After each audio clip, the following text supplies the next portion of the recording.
Hay quienes consideran que el cambio de época que experimentó El Salvador durante la transición del siglo XIX al XX fue cualitativo, pues se vivía una relativa estabilidad. Al menos se dejaron de utilizar los conflictos armados para tratar los problemas. Si de cambios de siglos favorables, optimistas, tendríamos que dar en nuestra historia, el cambio del XIX al XX es el mejor. O sea, es una época, digamos, donde el café se ha consolidado, está en sus buenos momentos. Ya se conocen las crisis de los precios y toda la cosa, pero en términos generales el café sigue siendo la promesa de crecimiento, de desarrollo. Ese café ha ayudado a construir en buena medida el Estado salvadoreño, que para esos años está bastante consolidado. Es el café prácticamente el que ha dado lugar a qué sé yo, a las instituciones básicas nacionales, ¿no? Tal vez no de bonanza de una manera equitativa, pero el hecho que hubiera una paz relativa, ¿verdad? Creo que sí. Lo que sucede es que había el agro, pues, ¿verdad? Estaba en auge y eso le daba al país un estatus económico porque no había una dependencia externa, sino más bien de la producción interna, ¿verdad? Manuel Enrique Araujo, doctor en medicina, fue presidente de El Salvador de 1911 a 1913. En su administración, quiso desarrollar una política de reformas sociales que daría mayor autonomía y poder al Estado salvadoreño. Fue asesinado durante el ejercicio de su mandato en el antiguo Parque Bolívar, donde hoy se encuentra la Plaza Barrios, mientras se deleitaba con la música de la Banda de los Supremos Poderes. El gobierno de Manuel Enrique Araujo. Araujo es un médico de éxito, un cafetalero de éxito, un político con un programa de reforma social muy progresista para la época, que se enfrenta desde el Ejecutivo con los poderes económicos y políticos del momento para echar a andar un programa de reforma que, si hubiese tenido éxito, posiblemente hubiera evitado mucho de las crisis posteriores. Araujo gobierna de 1911 a 1913. En 2 años sanea las finanzas públicas y da legislaciones muy progresistas para la época. ¿Qué pasa con Araujo? Lo asesinan, o mejor dicho, lo mandan a asesinar. Y ahí se bloquea justamente la posibilidad de una reforma que le hubiese dado como mucho aire al sistema político, al modo económico de este país. Esa es una muestra de que las reformas que él iba a implementar o estaba implementando iban en contra de esos intereses. Luego del magnicidio cometido en contra de Araujo, ese mismo año, alcanza la presidencia de la República Carlos Meléndez. Con ello se inicia lo que se ha denominado como la dinastía de los Meléndez. Lo sucedió su hermano Jorge Meléndez, luego su cuñado, el doctor Alfonso Quiñones Molina, que gobernaron desde 1913 hasta 1927, cuando asume Pío Romero Bosque. Los Meléndez Quiñones gobiernan desde 1913 hasta 1927, con un sistema político muy particular, pero digamos funcional. Son capaces de entusiasmar a la población en los procesos electorales, aunque obviamente ellos siempre tenían el sartén por el mango y ganaban todas las elecciones, ¿no? Pero había una cierta ficción democrática que la gente creía que por medio de las elecciones se podía cambiar el gobierno y participaban abiertamente. Eso va generando, como eso no sucede, entonces hay un cierto desencanto y hay gente que va teniendo ideas un poco más radicales en términos políticos. En segundo lugar, los problemas sociales se van acumulando. Hay mucha gente que ya está perdiendo tierras en el campo, entonces emigra a la ciudad. campesino que viene de la ciudad que no tiene formación, no tiene educación, entonces convierte, como diría Masferrer, en paria. El alcoholismo es un fenómeno muy grave, etc. Luego resulta que en 1927 entra al gobierno Pío Romero Bosque, que había sido prácticamente designado por los Meléndez Quiñones, que había sido miembro de los gabinetes de los Meléndez Quiñones, pero que de repente dice: yo cambio. Entonces abre el sistema político, quita el estado de sitio, la libertad de prensa, libertad de organización, etcétera, etcétera. Y cuando se convoca las elecciones para 1930, él deja de designar a un sucesor y da plena libertad. La experiencia democratizadora vivida por la sociedad salvadoreña por primera vez se vería profundamente afectada por la crisis del sistema capitalista mundial. En 1929, el café, que había sido fundamental para el sostenimiento económico del país, sufre un embate ante la caída internacional de precios. Para las elecciones de 1930, fue electo como presidente el ingeniero Arturo Araujo y como vicepresidente el general Maximiliano Hernández Martínez. Entre las promesas de Araujo estaba la entrega de tierras a los campesinos y mejores salarios, lo que no pudo cumplir, pues la crisis mundial y la negativa de las élites en apoyar dichas propuestas habían golpeado duramente la economía agroexportadora salvadoreña, basada en el monocultivo del café.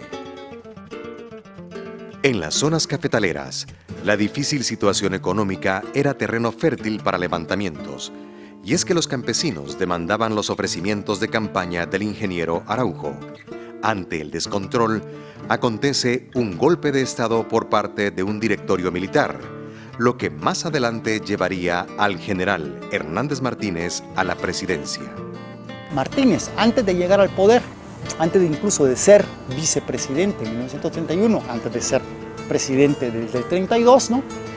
Él ya tiene un cariz de intelectual. Él ha dado charlas en el Ateneo, es antiimperialista, prosandinista, ¿verdad? Teósofo, como lo son todos los intelectuales salvadoreños de la época. Entonces, no es un desconocido. Entonces, ya hay algo común entre Faramundo Martí y Martínez, ¿no? Los dos son antiimperialistas. Entonces, el antiimperialismo no es una posición de la izquierda, eso es falso.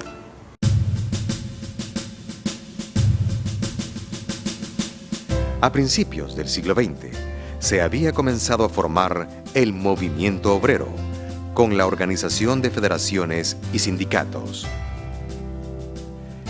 El levantamiento indígena campesino, acompañado por el Partido Comunista de El Salvador, fue un hecho significativo para la historia moderna salvadoreña. Siendo Farabundo Martí quien los conocía muy bien los planes de que se intentaban organizar, cae preso días antes. Quiere decir que uno de los aspectos a los que se les concedía importancia, que era la deserción en los cuarteles y la combinación o acuerdos con jefes militares, ya no se podría dar, porque estaba preso quien era el responsable de dirigir ese tipo de cosas. En 1932, indígenas del centro y occidente de El Salvador se alzan protestando contra las políticas que durante mucho tiempo habían sido implantadas por los gobiernos liberales en detrimento de sus comunidades. A su vez, el Partido Comunista ejecuta algunas acciones en apoyo a dicho movimiento, lo que desencadenó una respuesta militar por parte del gobierno en turno. El general Martínez ordena la ejecución de todo aquel que se alzare, temiendo acciones de tipo comunista. Las cifras más conservadoras suman 10.000 muertes. Sin embargo, otros registran el exterminio de alrededor de 25.000 personas. Hubo espontaneidad en el levantamiento o las operaciones militares del 22 de enero de 1932? Claro que hubo espontaneidad. ¿Hubo organización premeditada? También hubo organización premeditada. Nunca este tipo de fenómenos son rígidos, son igual a como somos nosotros, que un día andamos enojados y un par de horas después estamos contentos, ¿verdad? Los movimientos políticos y los movimientos históricos son como somos las personas, erráticos a veces y acertados a veces. Supongamos que sea una mezcla de revuelta indígena con motivaciones marxistas del Socorro Rojo, que sea una mezcla de los dos. Pero eso no afecta a la conciencia de los intelectuales salvadoreños. Los intelectuales salvadoreños lo perciben como los indígenas se dejaron engañar por un grupo, ¿no? Un grupúsculo de comunistas, dirían ellos. Yo voy a usar la palabra marxista, ¿no? Porque uno puede ser comunista. Y ellos siguen estas enseñanzas, se desvían porque no tienen una conciencia de lo nacional. Posteriormente, y dejando sentir su régimen, el general Martínez emite varias reformas con el fin de sacar a flote una economía golpeada por la crisis del café. Nacionaliza el colón. Antes cada banco emitía su moneda. El Banco Central de Reserva emite el colón, pero ya como moneda respaldada por el Estado. Sí, logra una reorganización económica que le permite esos 13 años de gobierno. El general Martínez estuvo al frente de la presidencia durante 13 años. En abril de 1944 se produce una sublevación cívico-militar, dando inicio en mayo a una huelga pacífica conocida como la Huelga de Brazos Caídos. Sin embargo, la salida del general Martínez no desmarcaba a los militares del gobierno, que se mantuvieron hasta 1979. Porque Martínez tuvo dos aciertos. Primero, ya le demostré, ¿no?, con estos documentos, que todos los intelectuales lo apoyaron. Ahorita ni el gobierno actual de El Salvador tiene el apoyo, el aval completo de todos los intelectuales trabajando por una causa. Y luego, él propuso un proyecto de nación basado en lo popular campesino indígena. Eso es Salarrueso, Cuentos de Barro, eso es Mejía Vides, Pachimalco, ¿no? Eso es María de Barata. Capitán le dice, mi general, le pedimos su rendición. Hernández Martínez le responde que poco me conoce, capitán, aquí vamos hasta el final los dos. Uno de los presidentes que dejaría su huella en la historia del país por una serie de reformas impulsadas fue el teniente coronel Óscar Osorio, que llegó al poder luego del golpe de Estado de diciembre de 1948 que derrocó al general Salvador Castaneda Castro, poniendo fin así a su exilio en México. Una etapa de modernismo se abría paso en El Salvador a través de medidas concretas en la política social, como la creación de los institutos, del Seguro Social, de vivienda urbana, de colonización rural y regulador de abastecimientos. Se aprobaron leyes laborales relativas al sindicalismo y a la contratación. En el impulso de las medidas sociales, se cargó con impuestos graduales a la exportación del café, eliminando privilegios. Más pasos en la modernización se acentuaban con la creación de la Comisión Ejecutiva del Puerto de Acajutla, la Comisión Ejecutiva Hidroeléctrica y la Ley de Fomento de Industrias de Transformación. Según el calificativo de algunos, el momento era de vacas gordas. El censo de 1950 revelaba 1.858.000 habitantes. No existía una saturación demográfica. En ese mismo año, se reforma la Constitución de la República y el coronel Osorio asume la presidencia constitucionalmente. La segunda gran figura de los militares es Óscar Osorio. Es con una personalidad igualmente en términos político-históricos muy atractiva. pero es un militar que intenta una modernización económica del país.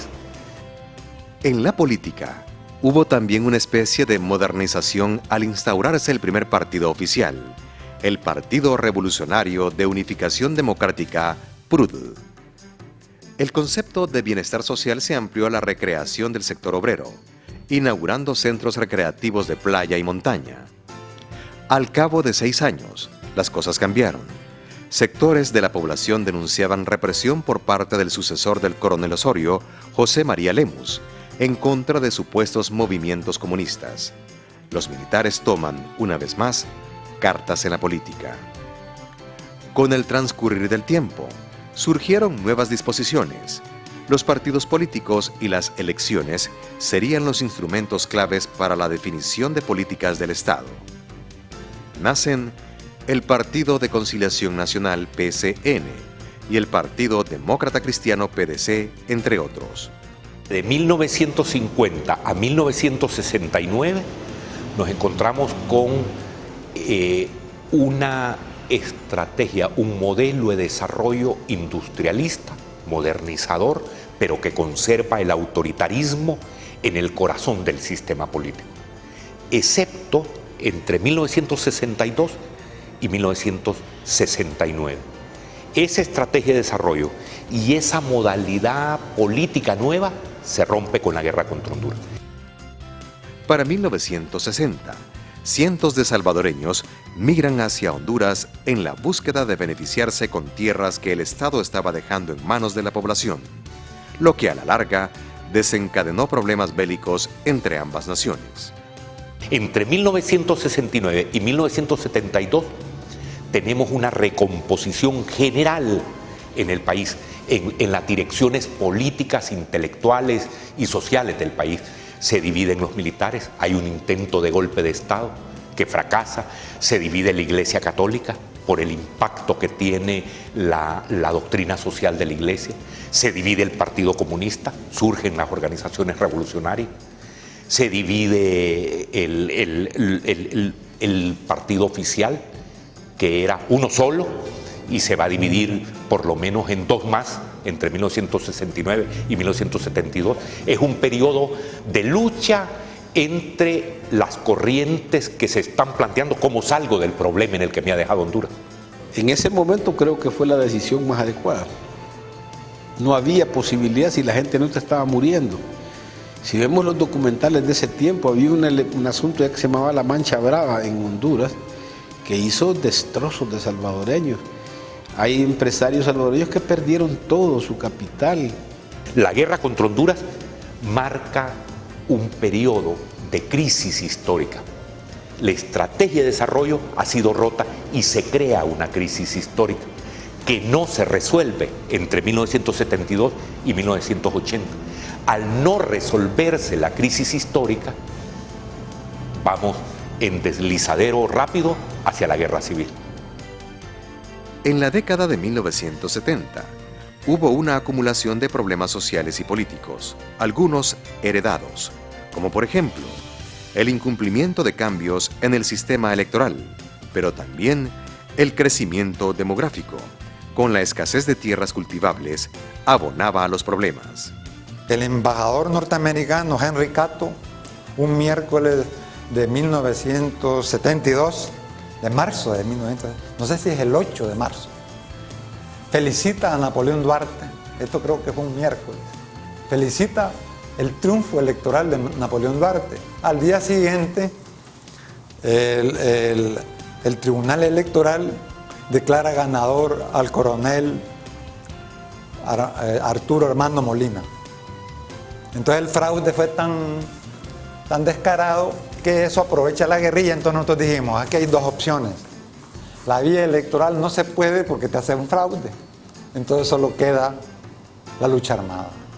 Cuando yo era estudiante y veo que el presidente Molina, que llega a la presidencia de la República producto de un fraude electoral, lo primero que hace a 19 días de estar en el gobierno es intervenir militarmente en la universidad. Eso fue como el detonante, el iniciador, lo que catapultó que una generación de jóvenes ya inquietos por la falta de democracia en el país, influenciados por el triunfo de la Revolución Cubana, admirando al Che Guevara, admirando las luchas de los movimientos guerrilleros del sur de América, decidimos hasta aquí llegamos y estamos dispuestos a usar las armas. Después de 1977, los acontecimientos surgían con mucha rapidez. Estos serían la chispa que produciría el estallido del conflicto armado. Los problemas sociales se iban agudizando, los enfrentamientos políticos también. La Iglesia Católica intervenía, pidiendo cambios sustanciales. Pero al ver que su voz caía en el vacío, decidió enviar mensajes más directos, esta vez al ejército y al mismo gobierno de los Estados Unidos.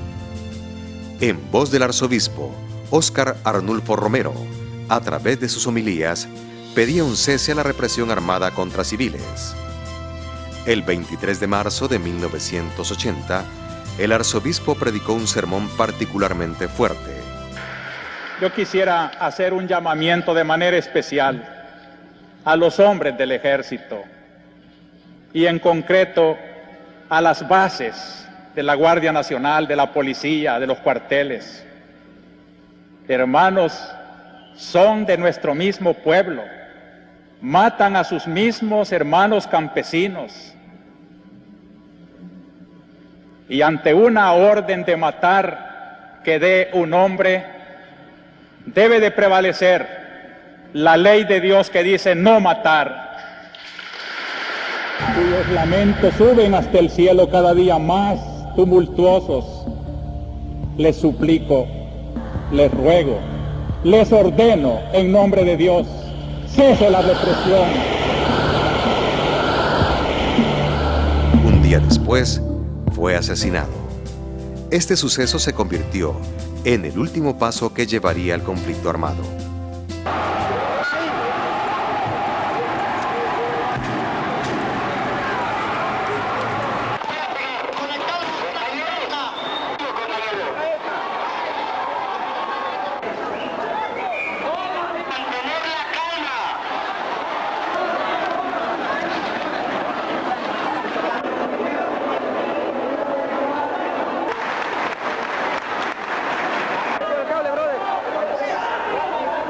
Con 3 pesos y una pistola y una idea de cambio en el país, se organizó una de las guerrillas más importantes de América Latina.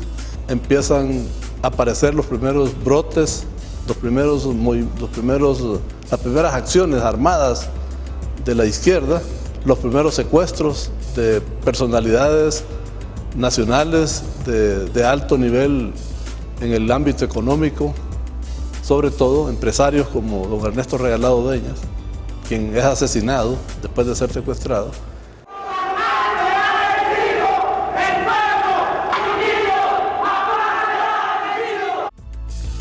Las acciones de combate más importantes iniciaron el 10 de enero de 1981, cuando la guerrilla del Frente Farabundo Martí para la Liberación Nacional, FMLN, lanza ataques coordinados durante la llamada ofensiva final. Chafik está en contra de la lucha armada en este momento. Chafik está en contra de la lucha armada toda la década de formación de la guerra de guerrillas, el Partido Comunista. Ellos creen en las elecciones. La violencia tiene distintos tamices, la marginalidad y todos los elementos que usted quiera colocarle sociológicos a un problema estaban presentes. No es que no estaban. Hoy, legitimar eso,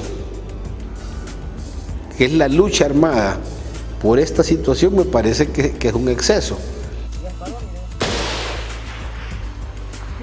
Los enfrentamientos entre ambos grupos se fueron prolongando durante más de una década.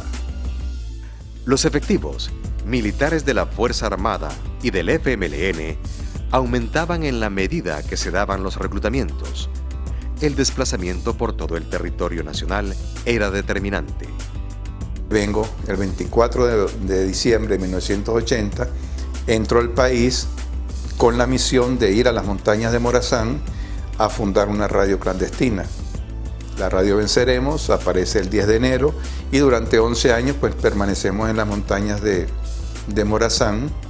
Transmite Radio Venceremos, voz oficial del Frente Farabundo Martí para la Liberación Nacional, emitiendo su señal de libertad desde Morazán, heroico e invencible. La guerrilla, en un inicio de la guerra, buscaba afectar la infraestructura que había alcanzado el país. Los puentes de Oro y Cuscatlán sobre el río Lempa fueron destruidos.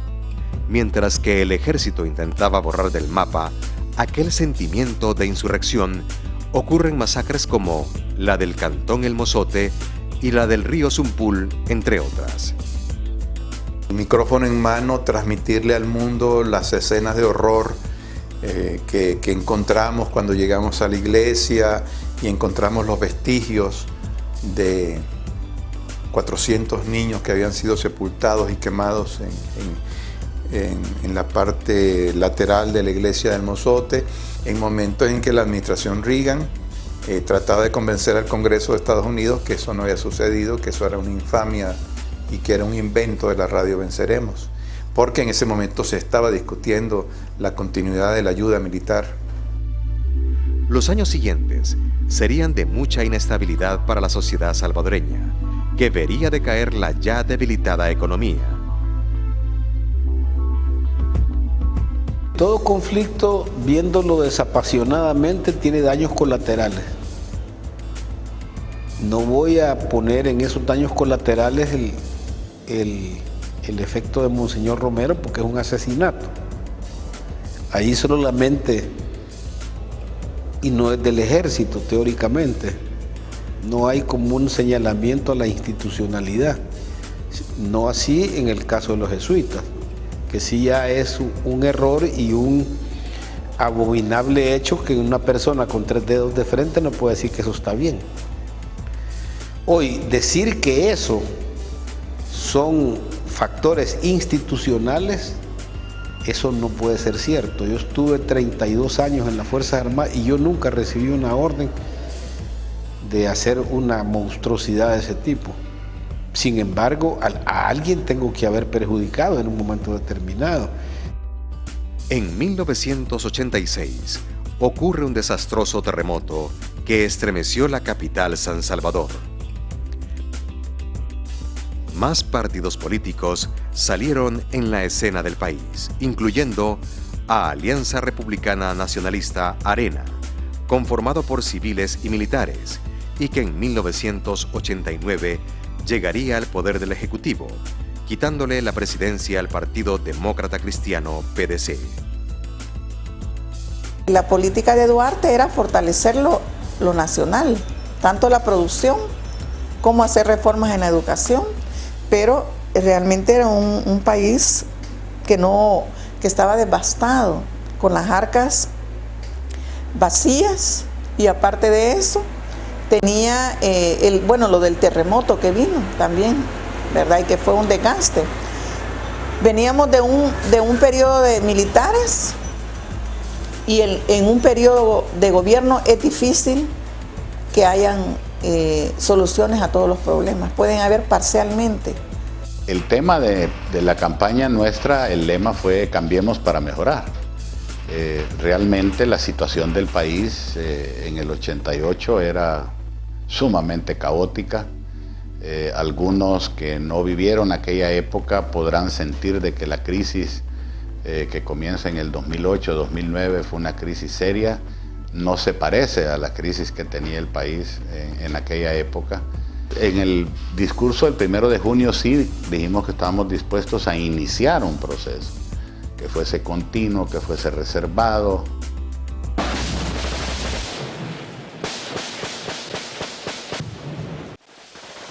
El conflicto armado no finalizaba. Estimar la magnitud del desastre social que implicó no ha sido una tarea fácil. Gran parte de la destrucción humana y material no se cuantificó. Un balazo de M16 me atravesó la región plexobraquial y el brazo se me cayó. Yo me quedé hasta como las 3, 4 de la tarde herido, no había helicópteros ni asunto de evacuación. Yo tuve que caminar desde donde estaba hasta la carretera, que eran por lo menos sus 15 kilómetros. Había un sector siempre económico que no quería hacer las reformas, entonces el sector económico que quería hacer las reformas ocupaba a los militares, hacía el golpe de Estado y se hacían las reformas. Entonces el país avanzaba a puro golpe de Estado. Entonces nosotros planteamos hacer una alianza con un sector de la juventud militar del ejército y se comenzaron a hacer pláticas con oficiales del ejército. Yo recibí un curso de Estado Mayor dado por un militar, siendo guerrillero. Nuestro objetivo era negarle a ellos su objetivo, que era alcanzar el poder por la vía armada. Muchos salvadoreños perdieron la esperanza y buscaron migrar, principalmente hacia los Estados Unidos de Norteamérica.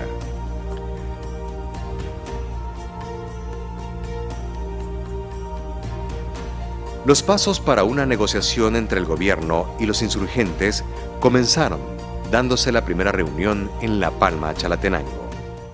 No esperen que sea inmediato, no esperen que sea inmediata la solución. Va a costar, va a ser difícil, pero vamos a conquistar la paz. Vamos a conquistar la paz todos. Hemos pensado que debemos de continuar profundizando en cada uno de estos aspectos para que de esa manera podamos ir resolviendo los problemas. Yo deseo, presido, a todos los sectores del FMLN y del FDR la incorporación al proceso democrático en un esquema de pluralismo. Más reuniones surgieron sin brindar los frutos esperados de un cese del conflicto armado. El desgaste del PDC por sus intentos fallidos de lograr la paz contribuyó al gane de Arena en las elecciones de 1989. Una de sus promesas era la búsqueda de un cese al fuego. El conflicto era el problema a resolver. La gente clamaba porque se resolviera el conflicto armado y más que un ataque al FMLN, era nosotros la propuesta de encontrar un mecanismo para que ellos se incorporaran al proceso democrático. Yo recuerdo que el mismo mayor Dawison decía en los mitines siempre es que hay que construirles un puente de plata para que ellos se incorporen al proceso democrático. Pero las negociaciones ocurrieron hasta que el conflicto se intensificó, cuando la insurgencia se adentró en la capital salvadoreña en una ofensiva denominada Hasta el Tope. No, yo estaba en el Estado Mayor, a mí me avisaron que estaban atacando. Entonces yo me fui para los planes ya habiendo pasado y estaba toda la columna de carros más o menos desde por aquí, por el kilómetro 4 hasta allá arriba. Nadie podía pasar. Cuando la guerrilla se repliega, pasan ametrallando la casa. Hubo algunas secuelas de temores que mis hijos ya no querían dormir en la casa, sino que mis hijos iban a dormir donde mi hermano y casi vivían allá con mi hermano mayor, René. Esta vez, no era la zona rural la afectada directamente en ese momento, sino aquellas colonias de la clase socioeconómica acomodada. Cuando se dieron cuenta de la capacidad militar del FMLN que llegó a tocarle la puerta a los dueños de este país en la colonia Escalón y que puso en jaque al país, se dieron cuenta de que esa historia de que el FMLN estaba a punto de ser derrotado y que solo eran cuestión de días para que entregaran las armas, era un invento que ya ni ellos se lo creían. Incluso, la guerrilla se toma las instalaciones del Hotel El Salvador, donde se hospedaba el entonces secretario de la Organización de Estados Americanos, Joao Baena Soares. Ustedes son de la Embajada Norte. Díganos, por favor, ¿quiénes son? Somos de la Embajada Americana. Estamos aquí. Estamos atrapados. Tienen atrapados aquí. Somos de la Cruz. Aquí está la prensa internacional. ¡Para atrás! ¡Para atrás! ¡Disparo! Okay, no, está... No es que lo haya secuestrado, el entonces secretario general de la OEA estaba hospedado en el hotel ahora Crown Plaza, creo que antes en esa época era el Sheraton, y estaba rodeado el hotel por grupos guerrilleros que estaban inclusive con un problema también con personal de Estados Unidos que estaba en el anexo del hotel. Pero el principal problema que se nos generó como gobierno es que corría peligro el secretario Baena Suárez ahí. Entonces se montó un operativo con las fuerzas especiales de la Fuerza Armada que fueron por aire y ahí lograron pues rescatar al secretario general. Para 1990, se consideraba que el conflicto armado no era la solución a problemas de corte social y político y que era necesario retomar el diálogo. Fue entonces que, en Suiza, se acuerda no suspender las negociaciones hasta lograr un acuerdo de paz. Que se llegue al acuerdo de paz porque se ha agotado la guerra como instrumento para destruir al otro y se han creado las condiciones, la guerrilla creó las condiciones, porque no fue el gobierno de la República el que creó las condiciones para la negociación final. No era bueno que el FMLN alcanzara el poder por la vía armada y nosotros como Fuerza Armada lo logramos, lo neutralizamos. La medianoche del 31 de diciembre de 1991, casi entrando a 1992, ambas partes logran llegar a acuerdos que, 16 días después, se firmarían en el castillo de Chapultepec, en México. Rafael Domínguez se encuentra en la línea telefónica desde Nueva York, quien nos informa. Buenas noches, Rafael. Buenas noches, Cecilia. Estamos directamente desde la ciudad de Nueva York informando lo que ha pasado en los últimos momentos acá en esta ciudad de la Gran Manzana. La paz ha sido firmada aquí en Nueva York. Repetimos, la paz ha sido firmada. A mí se me salieron las lágrimas, pues yo sinceramente me sentía, pero tan emocionado, que en mi vida he recibido las dos emociones mayores, el 31 de diciembre a las 12 de la noche, donde sí lloré como un niño. No sé si era rabia, si era felicidad, qué era, pero era algo que yo estaba sacando de mí. La negociación no terminó el 31 de diciembre de 1991. La negociación continuó. Hay un recurso de Naciones Unidas que se llama parar el reloj. Para los efectos de la población anunciamos llenos de alegría que se había terminado la guerra a las 12 de la noche el 31 de diciembre de 1991. Pero nosotros ahí en Nueva York seguimos. Nos dormíamos en las mesas de negociación. En el trayecto, en el viaje de aquí a México, iba pues pensando, bueno, ¿y qué vas a hacer? ¿Verdad? ¿Que solo vas a dar un discurso? Entonces, a partir de que yo ya tenía el protocolo, ya sabía, porque el protocolo mexicano es muy estricto, ya sabíamos cómo iba a desarrollarse la ceremonia. Pues dije, no, aquí hay que hacer algo que creo que es necesario para que en el país se pueda iniciar un proceso de reconciliación. Y es que como había tanta animadversión, enemistad entre el FMLN, etc., a mí se me ocurrió de que quién mejor que el presidente de la República diese el ejemplo dándole la bienvenida a los miembros del FMLN en su incorporación al proceso democrático. Entre los acuerdos alcanzados se destacan la deposición de armas por parte del FMLN y su incorporación a la vida política del país, el nuevo papel de la Fuerza Armada, la creación de la Procuraduría para la Defensa de los Derechos Humanos, así como de la Policía Nacional Civil. Yo ya no los veo a ellos como enemigos, los veo como ciudadanos comunes que se dedican a la política, que tienen una visión tal vez un tanto diferente a la que tengo yo sobre el país.